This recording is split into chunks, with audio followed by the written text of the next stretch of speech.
اعوذ باللہ من الشیطان الرجیم بسم اللہ الرحمن الرحیم فَأَمَّا الَّذِينَ كَفَرُوا فَأُعَذِّبُهُمْ عذابا شديدا في الدنيا والآخرة وما لهم من ناصرين۔ عزیز دوستو، السلام علیکم ورحمۃ اللہ وبرکاتہ۔ سورہ آل عمران آیت نمبر 56 تلاوت کی ہے۔ اس میں اللہ تعالی ارشاد فرماتے ہیں ان لوگوں کے بارے میں جو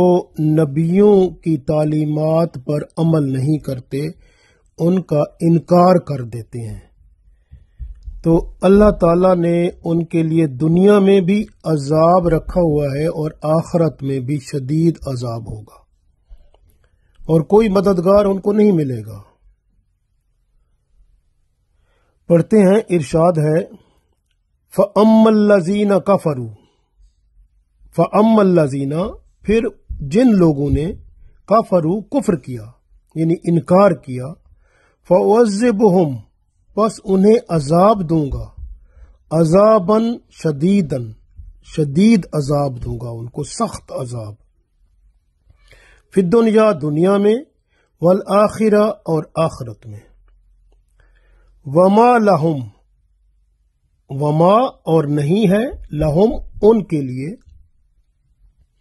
من ناصرین کوئی مددگار، تو ان کا کوئی مددگار نہیں ہوگا۔ فَأَمَّا الَّذِينَ كَفَرُوا فَأُعَذِّبُهُمْ عَذَابًا شَدِيدًا فِي الدُّنْيَا وَالْآخِرَةِ وَمَا لَهُم مِّن نَّاصِرِينَ، پھر جن لوگوں نے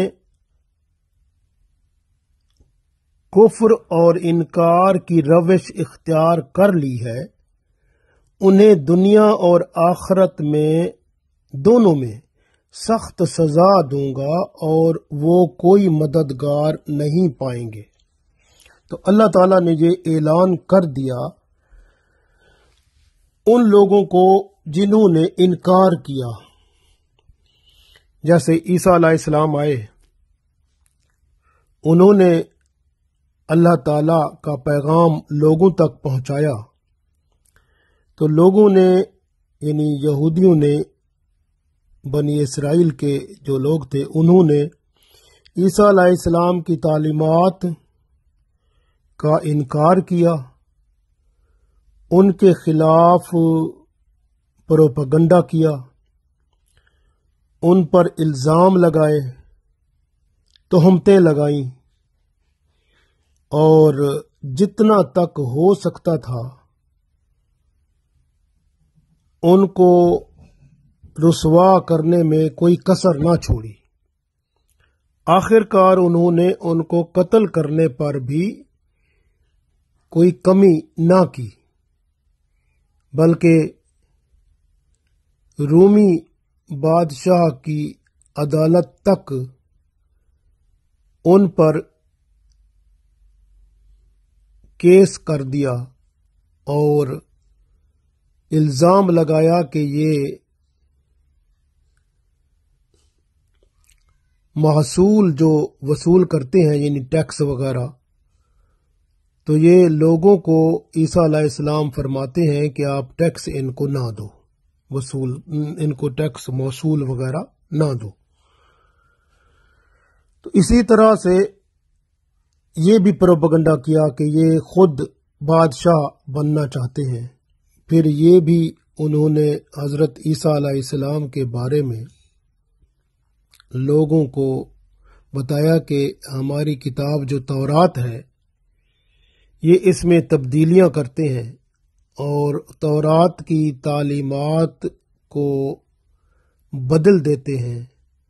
لہذا یہ نیا دین لاتے ہیں۔ جو ہفتہ کے دن میں انہوں نے اپنے شرعی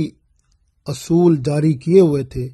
عیسیٰ علیہ السلام نے ان میں آسانیاں کر دیں، تو وہ کہتے تھے یہ بھی انہوں نے بہت زیادتی کی ہوئی ہے، دین میں ہمارے دین میں انہوں نے دین کی اصلیت کو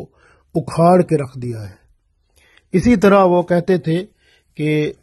عیسیٰ علیہ السلام جو ہے وہ جیسے کچھ چیزیں حرام تھیں جو کہ بنی اسرائیل پر موسیٰ علیہ السلام نے وہ کی تھیں، ان کی خطاؤں کی وجہ سے، ان کے گناہوں کی وجہ سے، تو عیسیٰ علیہ السلام نے ان میں سے بہت ساری چیزیں جو ہیں وہ حلال کر دیں اللہ کے حکم سے، تو آسانی ہو گئی ان کے لیے۔ تو وہ کہتے تھے یہ بھی ہمارے لیے یہ وہ چیزیں جو حرام تھیں یا کچھ چیزیں جو اس وقت کے یہود علماء نے آپس کے کنسنسس تھے، یعنی آپس کی جو اجتہاد سے انہوں نے وہ حرام کی ہوئی تھی، تو وہ بھی عیسیٰ علیہ السلام نے حلال فرما دی، تو وہ بھی سمجھتے تھے کہ یہ ہمارے دین میں انہوں نے تبدیلی کر دی۔ تو اس طرح سے عیسیٰ علیہ السلام کے خلاف ہوتے گئے۔ ان کو اصل بات تو یہی تھی کہ یہ اگر عیسیٰ علیہ السلام کی بات ہم مان لیں گے، جبکہ ان کو معلوم تھا کہ تورات میں یہ بات موجود تھی، عیسیٰ علیہ السلام کی شکل و شبہات، ان کے بارے میں مکمل طور پر آگاہی تورات میں موجود تھی، لیکن ان لوگوں نے اس کو پس پشت ڈال کر اور صرف ایک چیز کو مد نظر رکھا کہ ہماری پوزیشن جو ہے لوگوں کے درمیان وہ ختم ہو جائے گی، لوگوں سے ہمیں جو مالی مفاد ملتا ہے وہ نہیں ملے گا اگر ہم عیسیٰ علیہ السلام کی تعلیمات کی طرف جھک جائیں گے اور جو وہ کہتے ہیں ہم مان جائیں گے۔ تو ہمارے یہاں جو یہ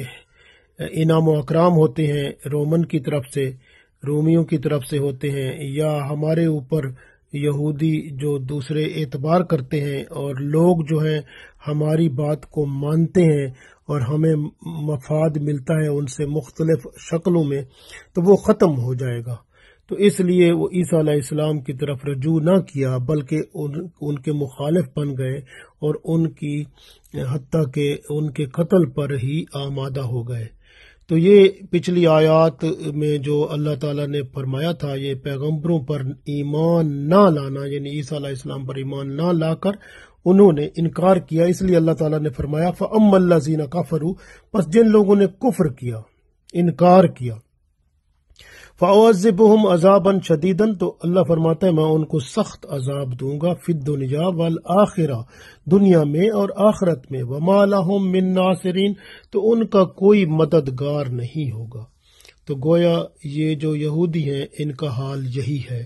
کہ ان کا کوئی مددگار نہیں ہوگا۔ آپ دیکھ لیں کہ جب بھی یہ پھلتے پھولتے ہیں پھر کچھ عرصے کے بعد ان پر اللہ تعالیٰ کی طرف سے غضب ہوتا ہے، اور وہ کوئی نہ کوئی انسان ان پر غضب ڈالتا ہے، وہ بھی اللہ کے حکم سے ہوتا ہے۔ تو یہ دنیا میں بھی ذلت و رسوائی ہے اور آخرت میں بھی بڑا عذاب ہونا ہے، شدید عذاب۔ اسی طرح یہ اس آیت میں ہمارے لیے بھی پیغام ہے، رسول اللہ صلی اللہ علیہ وآلہ وسلم کی امت کے لیے بڑا حسین پیغام ہے اور بڑا ہی اللہ کی طرف سے خبردار ہونے والا پیغام ہے کہ وہ لوگ جو رسول اللہ صلی اللہ علیہ وآلہ وسلم کی تعلیمات پر عمل نہیں کرتے، جیسے کہ بہت سارے ایسے کچھ لوگ ہیں جو صرف قرآن کو مانتے ہیں، قرآن پاک کو اور حدیث کو اور سنت رسول صلی اللہ علیہ وسلم کا انکار کرتے ہیں، تو وہ لوگ بھی اس لحاظ سے وَأَطِیعُوا اللَّهَ وَأَطِیعُوا الرَّسُولَ، وہ اطیع اللہ تو ہو گیا یعنی قرآن پاک کو مان لیا، وَأَطِیعُوا الرَّسُولَ اور وہ اس کا انکار ہو گیا۔ تو وہ قرآن پاک میں ہی اللہ نے فرمایا کہ اطیعوا اللہ وَأَطِیعُوا الرَّسُولَ، اللہ کی اطاعت کرو اور اللہ کے رسول صلی اللہ علیہ وسلم کی اطاعت کرو، تو اس کا وہ انکار کر دیتے ہیں۔ اسی طرح سے وَمَن يُطِعِ الرَّسُولَ فَقَدْ أَطَاعَ اللَّهَ، جس نے رسول اللہ صلی اللہ علیہ وسلم کی اطاعت کی اس نے اللہ کی اطاعت کی۔ تو گویا اللہ کی اطاعت جو ہے وہ رسول پاک صلی اللہ علیہ وسلم کی اطاعت کے ساتھ ہے۔ تو قرآن و سنت کے مطابق جو چلتا ہے وہی راستہ پاتا ہے۔ تو اس لیے کوئی بندہ یہ کہے کہ میں راستہ پا لوں گا قرآن و سنت کے بغیر، وہ ناممکن ہے، اور وہ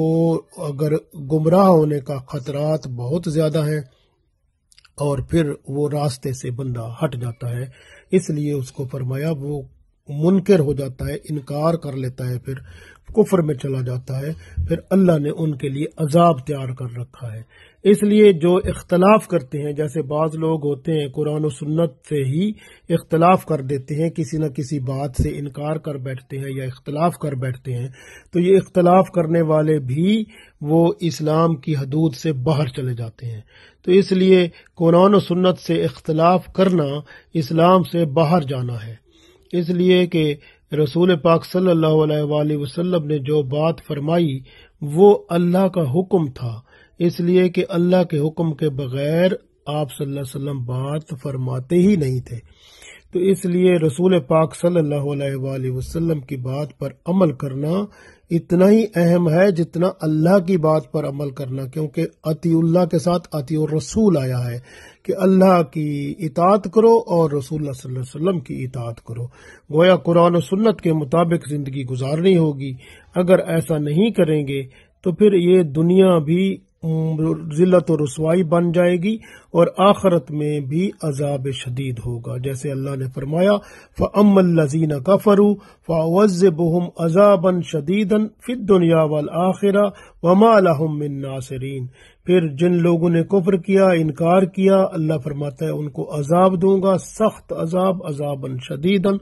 فی الدنیا والآخرہ، دنیا میں بھی اور آخرت میں بھی، وما لہم من ناصرین، پھر ان کا کوئی مددگار نہیں ہوگا۔ ہم اللہ تعالیٰ سے دعا کرتے ہیں اور ہم سب آپس میں یہ معاہدہ کر لیں کہ اللہ کے حکم سے انشاءاللہ ہم کبھی نہیں انکار کریں گے اور نہ رسول پاک صلی اللہ علیہ وسلم کی اطاعت سے انکار کریں گے۔ اللہ نے جو فرما دیا، جو رسول پاک صلی اللہ علیہ وسلم نے بتا دیا، ہم نے اطاعت کرنی ہے اللہ اور اس کے رسول صلی اللہ علیہ وسلم کی، اپنی زندگی کو قرآن و سنت کے مطابق بنانا ہے اور شریعت محمد صلی اللہ علیہ وسلم کے مطابق اپنی زندگی گزار کے اس دنیا میں اور آخرت میں کامیاب و کامران ہونا ہے انشاءاللہ۔ اللہ توفیق دے، آمین۔